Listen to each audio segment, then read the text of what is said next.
From behind the Redwood Curtain in the heart of Humboldt County, it's the Carol Escobar Show. Tonight, wire artist Elizabeth Berrien, two mezzo-sopranos from the HSU Opera Workshop, and happy birthday to the Humboldt Light Opera Company. And now, here's Carol. Our guest tonight is one of Humboldt County's most visual artists. It is my pleasure to welcome to the show wire sculpturist Elizabeth Berrien. Well, hi, Carol. Thanks for having me here. Well, we're so pleased to have you here. I have to tell you, you're one of my favorite artists, whether it's Humboldt County or worldwide. Wow, thanks. Your work is just spectacular. Yeah. In fact, we love it so much, we're putting it up behind us right now as we speak. Mm-hmm. Yes. So let me ask you, you're not originally from Humboldt County? No. But you choose to make Humboldt County your home. Yeah, I've been up in the North Coast about 25-ish years now, and I originally came here just to be doing art shows and stuff like that, and found that I couldn't go back to the Bay Area anymore. Humboldt County has that effect on people. It does. Yes. And also, you know, I lived in Oakland for 13 years, and I never had a sense of being connected in any way with my community the way I am here. Here I feel able to contribute. I feel like I'm needed. I feel that the community fulfills my needs.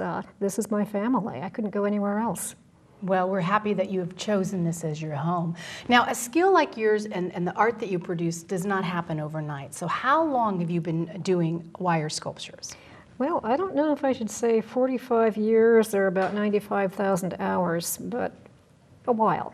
Yeah, well, we can always, you know, we can always alter that a little bit. You can extrapolate, yes. A heck of a long time. Yes, well, I heard that thing about if you want to get proficient at something, you've got to put in your 5,000 hours, and kind of go, that's chump change. I probably did that in my first 5 years, but I just can't put wire down. There's always something new to explore about it. And when did you discover that that was the art medium that you wanted to be involved in?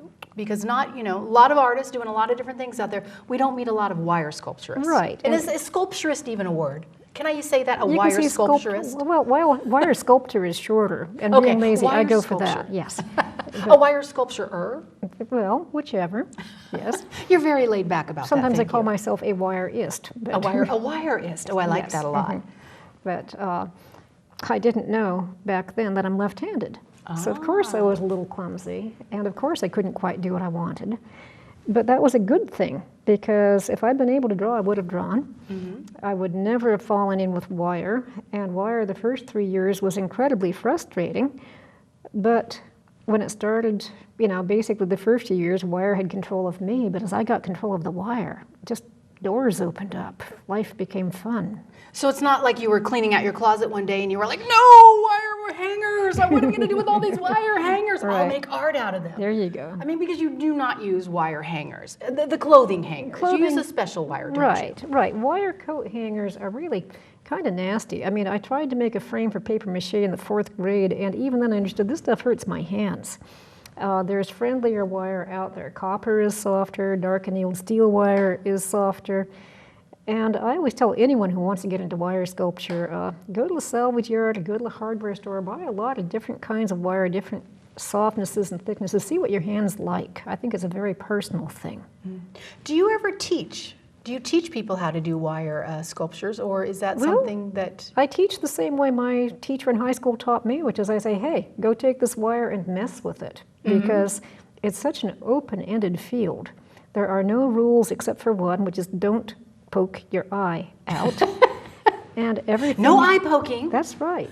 But occasionally I'll wade into a school like Discovery Day or whatever up in McKinleyville, and I will just give kids 3 strands of wire each and tell them mess with it while we talk about stuff, and tell them, well, I prefer animals, so I usually do them, but if you like, say, houses or sports cars or people, do them.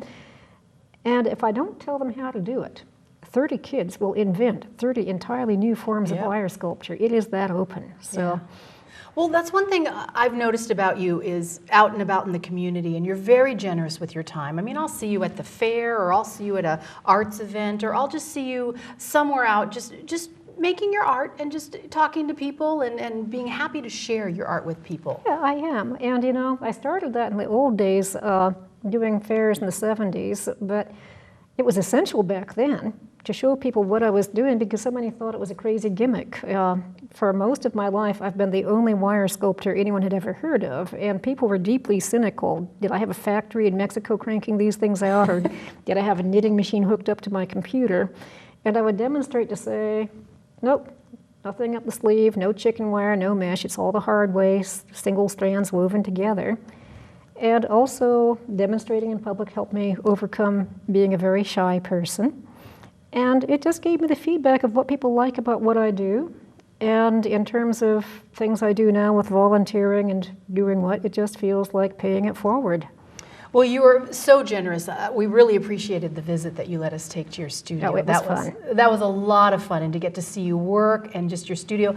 And in the studio, there were just these beautiful, giant animal wire sculptures. Now, how long does it take you to do something on that scale? Because these animal sculptures that you do are beautiful. And of course, I love the winged Pegasus and all that good stuff. But the giraffe was my favorite, I have to say. He was beautiful. The big red giraffe probably took about 6 months. Wow. Yes, he was great fun. And I started by laying all sorts of books and photos all over the studio floor. So I had lots of angles of giraffe heads I liked.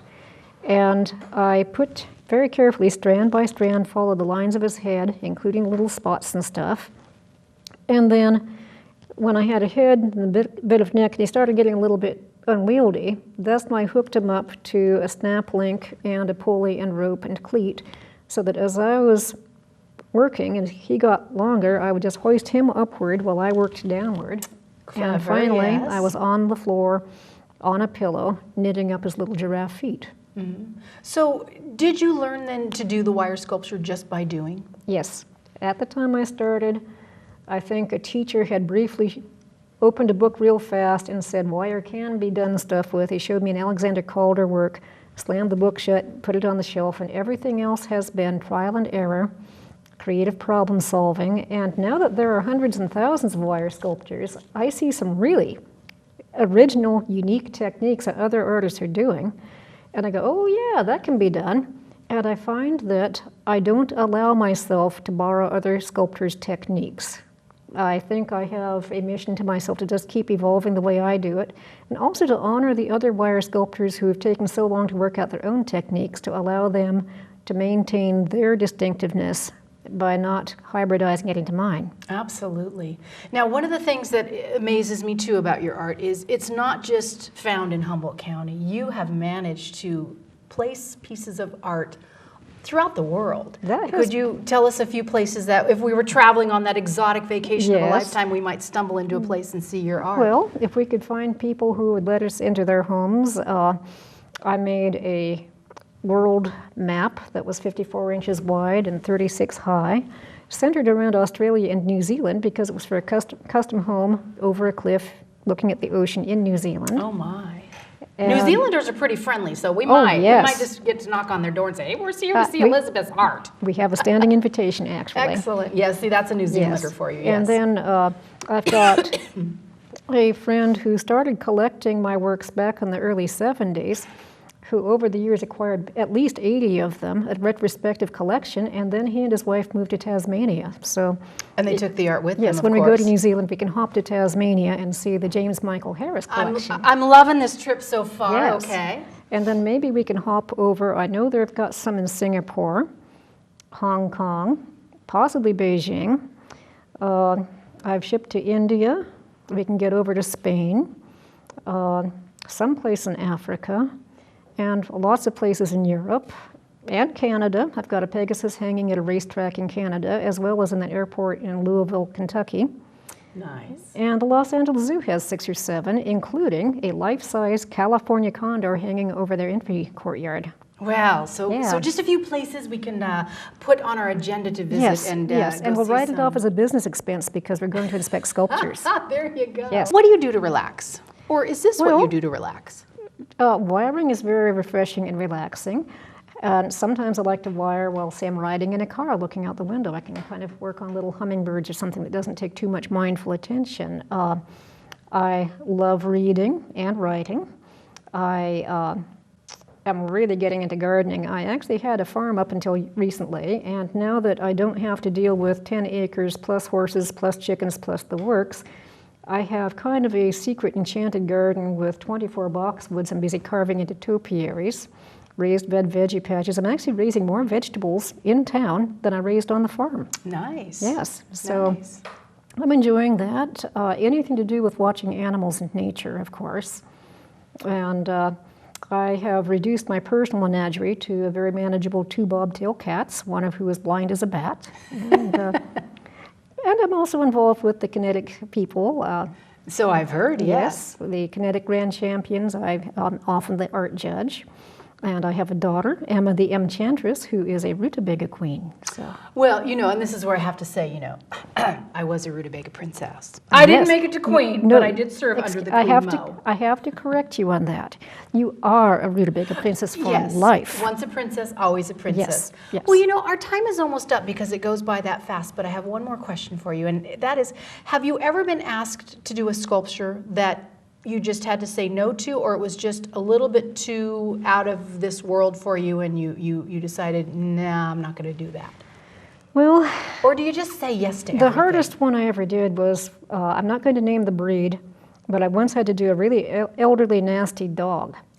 And I almost became nauseous working on it, but I went for museum quality accuracy, and the owner cried with joy when they saw it. So.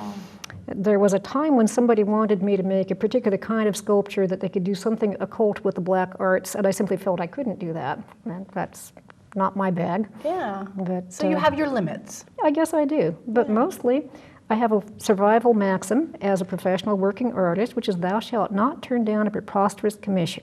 Going outside your comfort zone is where you grow. That is very true. Well, Elizabeth, thank you so much for coming down. Well, thank you, Carol. I know how busy you are, and it's really a pleasure to get to speak to you. And thank you again for letting us come in and see your studio. Oh, it was I'm a so real glad. Pleasure. It's fun. Great. Well, we will be right back in just a moment.